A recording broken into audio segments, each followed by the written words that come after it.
I'm Cape Joel, and this is Comic Smack, your weekly, daily, all-the-time, anytime comic show where I give you your fix of everything you need to know from the world of comic books and superheroes. And on today's show, we are taking a closer look at Detective Comics number 966. Whatever became of Tim Drake? Why was he kidnapped by the mysterious Mr. Oz? Well, let's hop on in together and find out, shall we? Alrighty then, so as the comic opens, we once again check on in with Mr. Oz's strange tower prison. Tim Drake is being brought up on what looks to be a trial, complete with technology that to the eagle-eyed among you look very, very Kryptonian in make, does it not? It would seem Mr. Oz has been haranguing Tim Drake, asking him the same question over and over again, and that is, why did he become a superhero? Why did he choose to put on the cape and become Robin? For this, James Tynion actually treats us to several very lovingly crafted flashbacks that retell us the original origin story of Tim Drake, which, hey, is not only wonderfully nostalgic for old comic fans like myself, but deathly necessary for this character whose entire history has been shredded in a ton of discontinuity. The gist of it is basically, hey, disregard everything Scott Lobdell or any other writer wrote about Tim during the New 52. His origin happened exactly like how you remember. He was a smart kid who, when he realized Batman might fall off the deep end after the death of Jason Todd, found out that Dick and Bruce Wayne were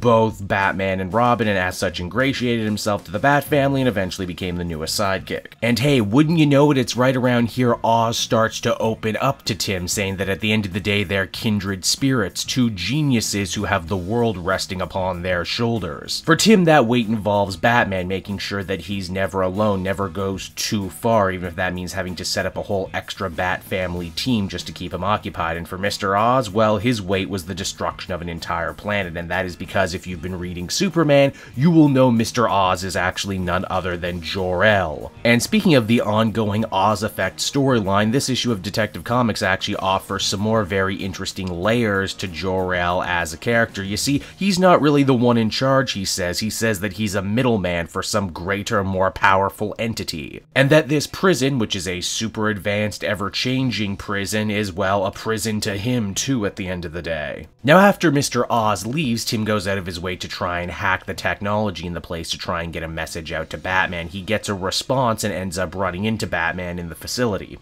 Only, as you're probably able to notice, this Batman's costume is very different than the costume of the Batman who's running around right now, and just to really put a fine point on it, this Batman uses a gun. And that would be because this Batman is not Bruce Wayne at all. Instead, it's a much older Tim Drake, the Batman of Tomorrow from the Titans of Tomorrow storyline written by Jeff Johns. The big question is, though, is future Tim actually here right now, or is this just an elaborate illusion created by the prison?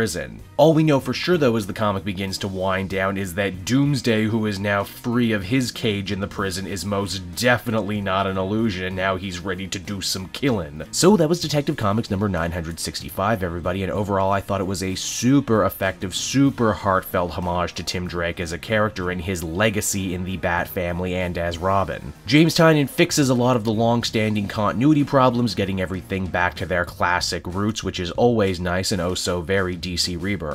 But moreover than that, they actually set up Mr. Oz as a really interesting antagonist for Tim, a big brain like himself to try and combat. Then, if that's not enough, they build a really interesting premise around this prison that may or may not be able to mess with your mind and may or may not contain a bunch of prisoners that we haven't seen up until now, including multiversal ones, perhaps. The book also looks absolutely beautiful, too. This is the A-Team doing their absolute best job. The use of shadows and lighting really helps build a tension and a creep factor that you just don't get in a lot of other comics. Overall, I'd give this story a much-deserved 9 out of 10. They've been building up to this one for a long time now, and I'm glad to say right out of the gate they're not disappointing. So that's Detective Comics, everybody. I hope you enjoyed it, and as always, want to check out some of the other videos I have available on my channel. Then you can follow me on social media at Cape Joel. And if you're in the market for comic book trades, please use my book depository link down in the description. Not only will you save a bundle on shipping and handling, but every book you buy helps support me in the channel, so everybody wins. And until next time, everyone, this has been Cape Joel. Thank you so much for watching, and I'll see you all again later. Bye-bye.